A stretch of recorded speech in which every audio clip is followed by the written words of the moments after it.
दोस्तों, आज जो खबर हम आपको बताने जा रहे हैं वो किसी सामान्य खबर की कहानी नहीं है। ये उस पल की कहानी है जब दुनिया की सबसे ताकतवर मानी जाने वाली सुपर पावर को उसकी ही भाषा में जवाब मिला। ये उस दिन की कहानी है जब अमेरिका की आंखों में आंखें डालकर उसके सबसे पुराने साथी यूरोप ने कह दिया, भारत को मत छुओ। ये वही यूरोप है जो दशकों से अमेरिका के हर इशारे पर चलता आया था। वही यूरोप जो नाटो का मजबूत स्तंभ माना जाता है, लेकिन आज पहली बार उसने अपनों से ही बगावत कर दी और वजह बना सिर्फ एक देश, भारत। जब पूरी दुनिया यह मानकर चल रही थी कि अमेरिका और यूरोप मिलकर भारत को रूसी तेल के मुद्दे पर घेर लेंगे, उसी वक्त जियोपॉलिटिक्स की बिसात पर ऐसा पासा पलटा कि वॉशिंगटन के वॉर रूम में मातम छा गया। अमेरिका की साजिश धरी की धरी रह गई और यूरोप ने एक सुर में कह दिया, हमें अमेरिका नहीं, भारत चाहिए। यह खबर किसी ट्रेड डील की नहीं है, यह उस महाविद्रोह की कहानी है जिसने पश्चिमी गठबंधन की नींव हिला दी है। सोचिए उस मंजर को, जहां एक तरफ अमेरिका का नवनिर्वाचित ट्रंप प्रशासन, जो अपनी दबंग और धमकी भरी नीतियों के लिए मशहूर है, भारत को 25% और 50% टैरिफ की तलवार दिखा रहा था। दूसरी तरफ वही अमेरिका अपने सबसे भरोसेमंद साथी यूरोप को फोन लगाता है और कहता है, चलो भारत को सबक सिखाते हैं। लेकिन जवाब ऐसा मिलता है कि व्हाइट हाउस को यकीन ही नहीं होता। यूरोप साफ शब्दों में कह देता है, अगर भारत को हाथ लगाया तो हम चुप नहीं बैठेंगे। यह कोई छोटी बात नहीं है, यह 2026 के उस नए भारत की तस्वीर है जहां दुनिया के दो सबसे ताकतवर पश्चिमी गुट आपस में भिड़ गए हैं, सिर्फ इसलिए कि भारत का साथ किसे मिलेगा। यह वही भारत है जिसे कभी तीसरी दुनिया का देश कहा जाता था, लेकिन आज वही भारत दुनिया की अर्थव्यवस्था की धुरी बन चुका है। इस कहानी की शुरुआत होती है स्विट्जरलैंड के दावोस शहर से। वही दावोस जहां हर साल दुनिया के अमीर, ताकतवर और नीति बनाने वाले लोग जमा होते हैं। मंच पर बड़ी बड़ी बातें होती हैं, मुस्कानें बिखेरी जाती हैं, लेकिन असली धमाका मंच से नहीं बल्कि एक इंटरव्यू में होता है। अमेरिका के वित्त मंत्री स्कॉट बेसेंट पॉलिटिको को दिए गए इंटरव्यू में वो सच उगल देते हैं जिसे व्हाइट हाउस महीनों से छिपाने की कोशिश कर रहा था। बेसेंट की आवाज में गुस्सा था, झुंझलाहट थी और सबसे ज्यादा थी बेबसी। उन्होंने खुलकर कबूल किया कि अमेरिका चाहता था कि यूरोप भी उसके साथ मिलकर भारत पर कड़े आर्थिक प्रतिबंध लगाए। योजना बिल्कुल साफ थी, भारत जो रूस से सस्ता तेल खरीद रहा है उस पर अमेरिका और यूरोप मिलकर एक जॉइंट टैरिफ लगाएं ताकि भारत की अर्थव्यवस्था की कमर टूट जाए। लेकिन यही कहानी में आता है सबसे बड़ा ट्विस्ट। यूरोप ने इस प्रस्ताव को सिरे से खारिज कर दिया। स्कॉट बेसेंट के शब्दों में जो कड़वाहट थी वह साफ महसूस की जा सकती थी। उन्होंने अपने ही यूरोपीय सहयोगियों को शॉर्ट साइटेड और मूर्खता की पराकाष्ठा तक कह डाला। उन्होंने कहा कि हमारे यूरोपीय दोस्त भारत के खिलाफ टैरिफ लगाने को तैयार नहीं हुए क्योंकि वे भारत के साथ एक बड़ा फ्री ट्रेड एग्रीमेंट करना चाहते हैं। अब जरा इस एक लाइन के मायने समझिए। इसका मतलब साफ है, यूरोप ने अमेरिका की दोस्ती को दांव पर लगा दिया, लेकिन भारत के साथ बन रहे रिश्तों में खटास नहीं आने दी। अमेरिका जो खुद को दुनिया का चौधरी समझता है, उसके लिए यह बात किसी सदमे से कम नहीं थी। उसकी बात को अनसुना कर दिया गया और वह भी उसके अपने लोगों द्वारा। यह अमेरिका के मुंह पर पड़ा वो तमाचा है जिसकी गूंज आने वाले कई सालों तक सुनाई देगी। यह बयान इस बात का सबूत है कि भारत को झुकाने के लिए अमेरिका ने कोई कसर नहीं छोड़ी थी। लेकिन मोदी सरकार की कूटनीति, भारत की स्वतंत्र विदेश नीति और 140 करोड़ की विशाल मार्केट पावर के आगे अमेरिका का हर दांव फेल हो गया। अब सवाल उठता है कि आखिर यूरोप इतना मजबूती से भारत के साथ क्यों खड़ा हो गया? क्या यह सिर्फ दोस्ती है? क्या यह सिर्फ अमेरिका से नाराजगी है? जवाब है नहीं। इसके पीछे है व्यापार, मजबूरी और भविष्य की रणनीति। इस वक्त यूरोपीय आयोग की अध्यक्ष Ursula von der Leyen Bharat में मौजूद हैं। वो यहां सिर्फ गणतंत्र दिवस की परेड देखने नहीं आई हैं, वो यहां उस ऐतिहासिक फ्री ट्रेड एग्रीमेंट को फाइनल करने आई हैं जो भारत और यूरोप की किस्मत बदल सकता है। यूरोप की अर्थव्यवस्था मंदी से जूझ रही है, चीन से उसका मोह भंग हो चुका है, अमेरिका अपनी अमेरिका फर्स्ट नीति में उलझा हुआ है। ऐसे में यूरोप के पास अपनी डूबती नैया को बचाने का एक ही सहारा बचता है, भारत। यूरोप के 27 देश।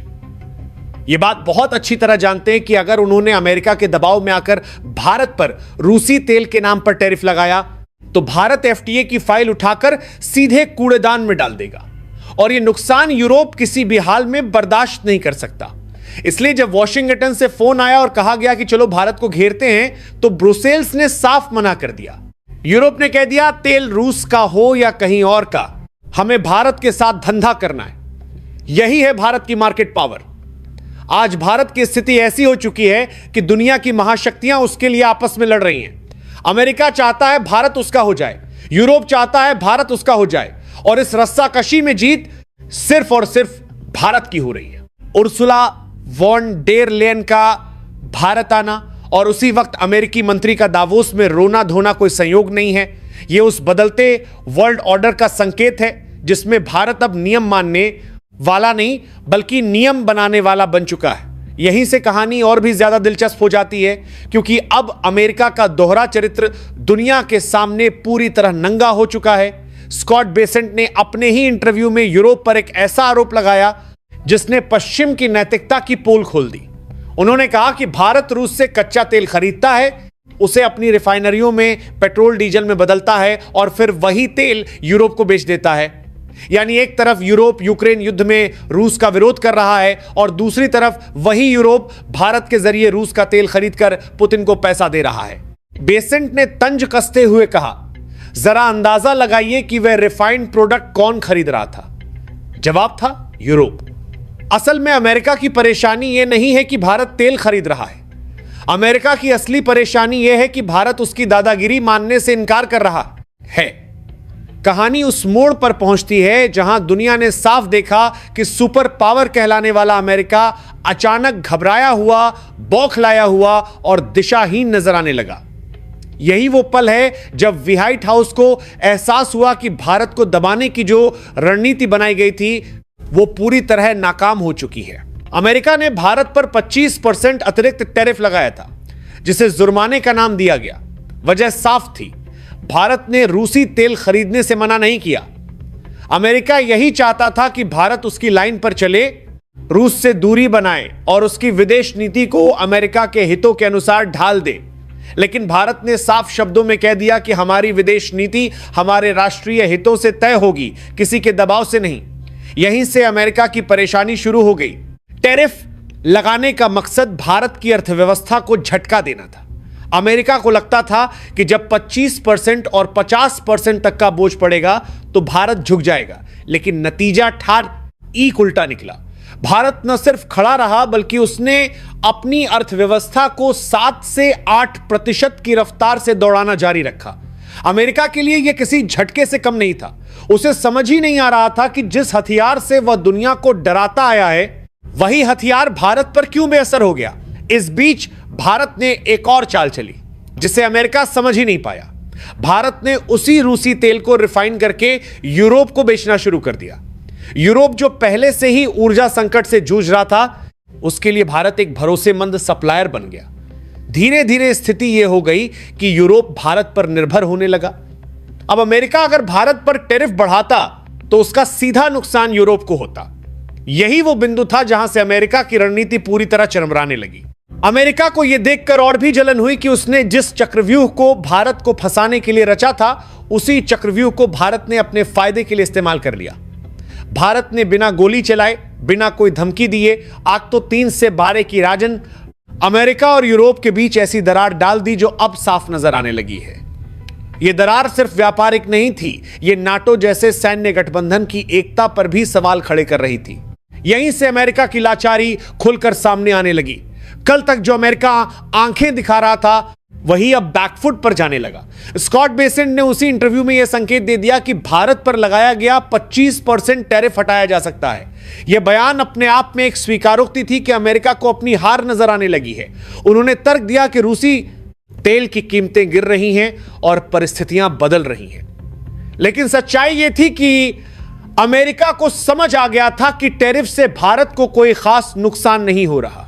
असल डर यह था कि अगर टैरिफ जारी रहा तो भारत पूरी तरह यूरोप के पाले में चला जाएगा और अमेरिकी कंपनियां रतीब बाजार से बाहर हो जाएंगी। जिस बाजार में 140 करोड़ लोग हों, वहां से बाहर होना किसी भी देश के लिए आत्मघाती फैसला होता है। यही वजह है कि अमेरिका अब डैमेज कंट्रोल मोड में आ गया है। लेकिन अमेरिका की फितरत देखिए, एक तरफ वो टैरिफ हटाने की बात करता है और दूसरी तरफ एक नया बिल पेश करने की तैयारी करता है जिसमें रूसी तेल के रीसेल पर 500% टैरिफ लगाने की धमकी दी जाती है। यह अमेरिका की बौखलाहट का सबसे बड़ा सबूत है। उसे खुद नहीं पता कि वो भारत को मनाए या डराए। डराने का तरीका फेल हो चुका है और मनाने के लिए अब उसे कतार में खड़ा होना पड़ रहा है, जहां पहले से ही यूरोप मौजूद है। अमेरिका की यह हॉट एंड कोल्ड रणनीति साफ दिखाती है कि सुपर पावर अब नर्वस हो चुकी है। यह वही अमेरिका है जिसकी एक कॉल पर देश अपनी नीतियां बदल दिया करते थे, लेकिन आज वही अमेरिका भारत के मामले में कंफ्यूज नजर आ रहा है। उसे समझ नहीं आ रहा कि नई दिल्ली के साथ कैसे डील की जाए। दोस्तों, यह पूरी घटना 2026 के बदलते हुए वर्ल्ड ऑर्डर की जीती जागती तस्वीर है। 2025 तक हम सुनते आए थे कि दुनिया अमेरिका के इशारों पर चलती है, लेकिन 2026 की शुरुआत ने यह साबित कर दिया है कि अब दुनिया भारत के बाजार और उसकी रणनीतिक अहमियत को नजरअंदाज नहीं कर सकती। यूरोप का अमेरिका से भिड़ जाना कोई मामूली घटना नहीं है। यह द्वितीय विश्व युद्ध के बाद बने पश्चिमी गठबंधन में सबसे बड़ी दरार मानी जा रही है। स्कॉट बेसेंट का बयान इतिहास में दर्ज किया जाएगा। यह बयान इस बात की गवाही देगा कि कैसे एक विकासशील देश ने अपनी शर्तों पर दुनिया को झुकने पर मजबूर कर दिया। भारत ने यह साबित कर दिया है कि आत्मनिर्भरता और स्वतंत्र विदेश नीति सिर्फ नारे नहीं हैं, बल्कि वो हथियार हैं जिनसे बड़ी से बड़ी महाशक्ति को भी घुटनों पर लाया जा सकता है। आज स्थिति यह है कि यूरोप भारत के लिए अमेरिका से लड़ रहा है। कल हो सकता है अमेरिका भारत के लिए किसी और से लड़ता नजर आए, क्योंकि जिसके पास बाजार होता है, जिसके पास युवा शक्ति होती है और जिसके पास मजबूत नेतृत्व होता है, दुनिया उसी के इर्द गिर्द घूमती है। गणतंत्र दिवस पर यूरोपीय नेताओं का भारत आना और एफटीए को आगे बढ़ाना अमेरिका के मुंह पर एक करारा तमाचा है। भारत ने वही डिवाइड एंड रूल की नीति इस्तेमाल कर ली जिसे कभी अंग्रेजों ने हमारे खिलाफ अपनाया था। फर्क बस इतना है कि अब भारत शिकार नहीं बल्कि खिलाड़ी है। अमेरिका धीरे धीरे अलग थलग पड़ता नजर आ रहा है और भारत यूरोप का गठजोड़ एक नई आर्थिक ताकत बनकर उभर रहा है। यह जीत सिर्फ सरकार की नहीं है, यह जीत भारत के हर उस नागरिक की है जिसने अपने देश पर भरोसा रखा। यह जीत उस सोच की है जिसने कहा था नेशन फर्स्ट। आज अगर अमेरिका का वित्त मंत्री यह कह रहा है कि उसके दोस्त दगाबाज निकले, तो हमें गर्व होना चाहिए कि हमारे लिए दुनिया के समीकरण बदल रहे हैं। दोस्तों, इस पूरी कहानी का निष्कर्ष किसी एक घटना या किसी एक बयान तक सीमित नहीं है। यह निष्कर्ष उस ऐतिहासिक मोड़ का नाम है जहां भारत ने साबित कर दिया कि असली ताकत सिर्फ हथियारों, धमकियों या प्रतिबंधों में नहीं होती, बल्कि धैर्य, आत्मविश्वास और दूरदर्शी नीति में होती है। जिस देश को कभी वैश्विक राजनीति में सिर्फ एक फॉलोअर माना जाता था, वही भारत आज गेम चेंजर बन चुका है। और यही इस पूरे घटनाक्रम का सबसे बड़ा संदेश है। अमेरिका ने सोचा था कि टैरिफ, दबाव और प्रतिबंधों के जरिए वह भारत को अपनी लाइन पर ले आएगा। उसे लगा था कि यूरोप हमेशा की तरह उसका साथ देगा और भारत को अलग थलग कर दिया जाएगा। लेकिन हुआ ठीक उल्टा। भारत न सिर्फ डेटा रहा, बल्कि उसने इतनी मजबूती से अपने राष्ट्रीय हितों की रक्षा की कि अमेरिका और यूरोप आमने सामने आ गए। यह अपने आप में एक ऐतिहासिक क्षण है, क्योंकि यह पश्चिमी गठबंधन के भीतर अब तक की सबसे बड़ी दरार को दिखाता है और इस दरार के केंद्र में खड़ा है भारत। इस पूरे घटनाक्रम ने यह साफ कर दिया है कि 2026 की दुनिया 1990 या 2000 की दुनिया नहीं है। अब कोई भी देश सिर्फ धमकियों से काम नहीं चला सकता। भारत ने यह दिखा दिया कि अगर आपकी अर्थव्यवस्था मजबूत है, आपका बाजार विशाल है और आपकी विदेश नीति स्वतंत्र है, तो दुनिया खुद आपके दरवाजे पर आएगी। यूरोप का भारत के पक्ष में खड़ा होना किसी भावनात्मक दोस्ती का परिणाम नहीं है, बल्कि यह भारत की आर्थिक और रणनीतिक अहमियत की स्वीकारोक्ति है।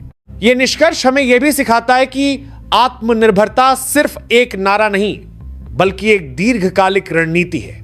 भारत ने जब तय किया कि वह अपनी ऊर्जा जरूरतों, अपनी व्यापारिक नीतियों और अपने कूटनीतिक फैसलों में स्वतंत्र रहेगा, उसी दिन यह तय हो गया था कि आने वाले समय में दुनिया को भारत की शर्तों पर बात करनी पड़ेगी। रूस से तेल खरीदना कोई विद्रोह नहीं था, बल्कि यह भारत के राष्ट्रीय हितों का फैसला था। और भारत ने यह साबित कर दिया कि राष्ट्रीय हितों पर कोई समझौता नहीं होता। अमेरिका की बेचैनी, उसका यू टर्न और उसके विरोधाभासी बयान इस बात के सबूत हैं कि पुरानी दादागिरी अब काम नहीं करती। जो देश खुद को नियमों का मालिक समझते थे, आज वही नियम बदलते देख रहे हैं। और इस बदलाव का सबसे बड़ा लाभ भारत को मिल रहा है।